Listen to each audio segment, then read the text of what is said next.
Destinée finale. Matériel provisoire et mis à jour pour études appliquées, retraites et conférences sur la divine volonté.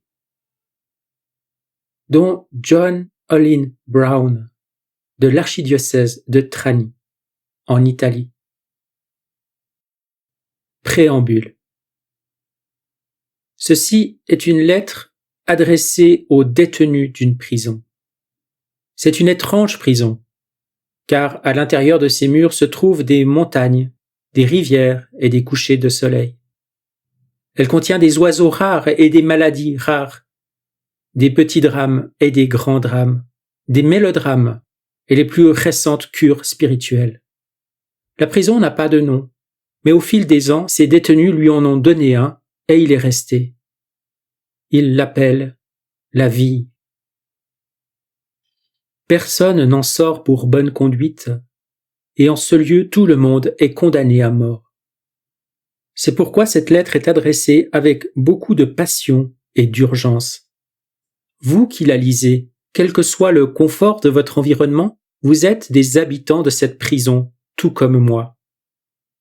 L'histoire de notre prison est encombrée de légendes de tentatives d'évasion et regorge de conseils d'experts en évasion.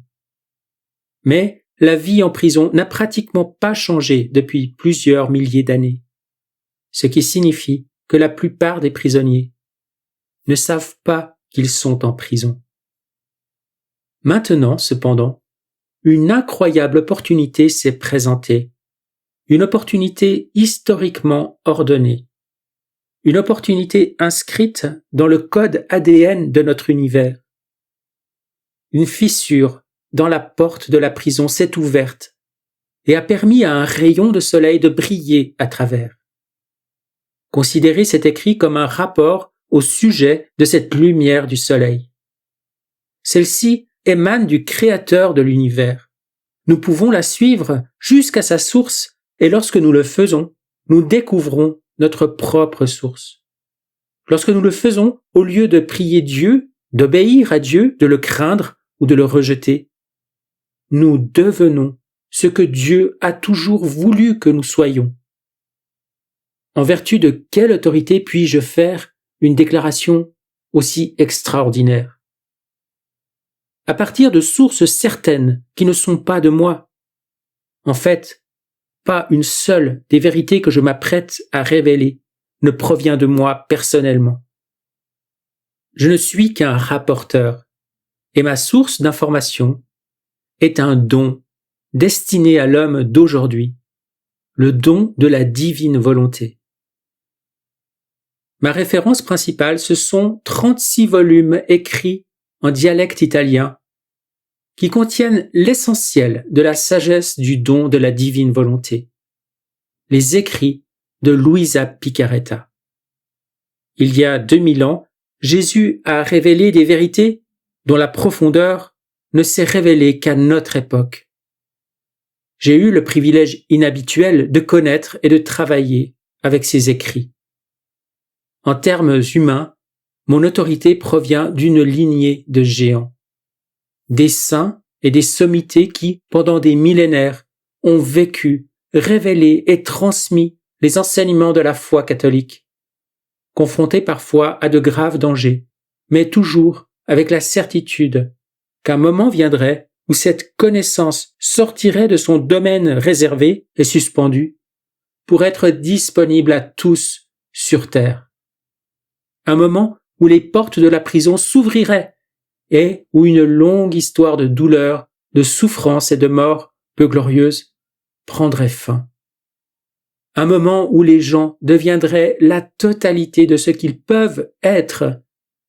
Ce moment est arrivé. Le royaume est là.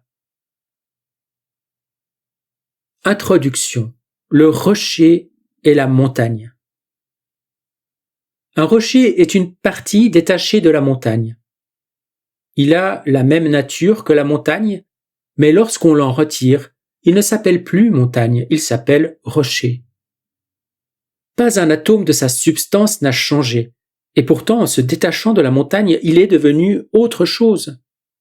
Remettez le rocher dans la montagne, et ce n'est plus un rocher. L'existence du rocher n'est donc pas déterminée par sa substance, mais par sa relation avec la montagne qui est sa source. La divine volonté enseigne que tout comme les rochers sont taillés dans les montagnes, les humains émergent de Dieu. Au niveau de l'âme, les humains ont exactement la même essence que Dieu. Par essence, les humains sont comme Dieu. Telle est notre véritable nature ontologique. Alors, comment sur Terre sommes-nous devenus des rochers tout en laissant notre montagne au ciel? La divine volonté parle d'une force négative dans l'univers, une pioche qui nous détache de Dieu. Cette force porte un nom étrange, mais elle vous sera assez familière à la fin de cette lettre. Elle s'appelle le désir de recevoir pour soi seul. On l'appelle aussi nature de l'ego, ou volonté humaine en acte, volition, un état que nous habitons tous pratiquement tout le temps. Et c'est la source non seulement de notre douleur et de notre souffrance, mais aussi de tous nos dysfonctionnements. Voici donc l'objet de ce document, surmonter cette force, révéler notre véritable essence, devenir ce que Dieu a voulu que nous soyons en nous créant. Un autre Jésus. Ce document est un guide pour ce suprême voyage. Il est destiné à montrer la voie, à motiver, à offrir des outils, une direction et des encouragements. Je l'offre au nom des lumières qui m'ont précédé, des sages qui ont achevé leur propre voyage vers la sainteté et ont laissé leurs cartes et itinéraires pour le reste d'entre nous. La liste des cartographes commence avec Abraham et Moïse et s'étend sur des siècles pour inclure des géants spirituels comme Saint François d'Assise, Saint Vincent Ferrier, Saint Jean de la Croix, Sainte Catherine de Sienne, Saint Pio de Pietrelcina, pour n'en citer que quelques-uns. Plus particulièrement, au siècle dernier, Luisa Picaretta a reçu l'autorisation divine de parachever la sainteté humaine telle que les saints et les saintes l'ont pratiquée depuis les débuts de l'Église. Elle a été la première à récapituler la sagesse qui, pendant des millénaires, n'avait été vécue qu'à l'insu de quelques-uns. On pourrait donc dire que cette présentation est rendue possible par une donation de l'univers.